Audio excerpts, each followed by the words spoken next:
The Lamplighters by Emma Stonex, published by Picador, and this is a mystery that is set largely around the Maiden Lighthouse, which is a fictional lighthouse off the Cornish coast. And I listened to it as an audiobook, and it is beautifully narrated by Indira Varma and Tom Burke. Before coming to this novel, I had just finished Death in Ice Valley, a podcast about the Isdal woman whose body was found just above Bergen in the ice in, I think, November 1970 or December. And she was burnt and there was no identification, no clue about why or how she'd been killed or who she was. And it was over several episodes that I found it quite fascinating to explore this mystery. Yes, it is gruesome, but it's set out in a way that is very listenable too, as it were. So I was kind of, when that came to an end, I was really looking for another mystery, and The Lamplighters by Emma Stonex fitted the bill. The author was inspired by a story from the early 20th century of 3 lighthouse men going missing on the Hannon Islands in the Outer Hebrides, and that was a mystery that was never resolved. It's come through generations, so perhaps there's been some, changes of what actually happened, but it is a mystery, and she's taken that mystery and brought it forward to 1972 and 1992, and she has 2 timelines.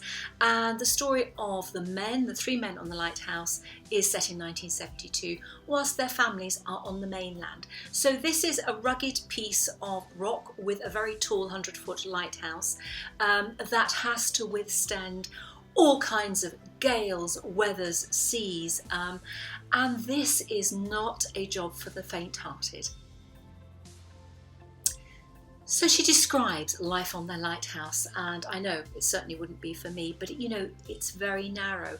There is 1 bedroom with bunks in, and the bedroom faces onto the mainland, so the men who are stationed there, for maybe 40 days, can look out and somehow connect with the mainland and with their families. And so she sets the storyline of these 3 men.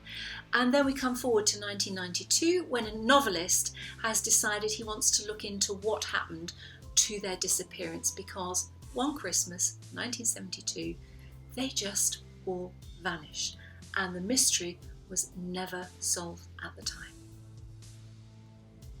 Somehow the bigger part of the story is the story of the relationships between the women left behind on the mainland, both then and in 1992, when the novelist is kind of taking their stories and trying to understand what happened. And the women, they kind of speak to camera, as it were. And of course, I was listening to it as an audiobook. And so it felt very much like a kind of podcast. They were telling their little snippets of information.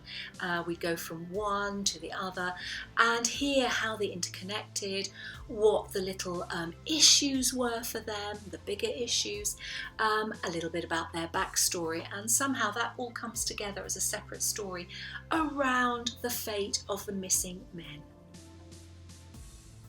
I very much enjoyed listening to this book on my COVID walks. The narration is really excellent and the writing is really, really lovely. So this is a debut novel, and I think it's going to be really interesting to see where Emma Stonex goes next.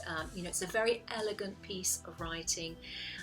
It keeps a really good sense of just low-key tension, keeping the reader hooked in to try and work out what's happened.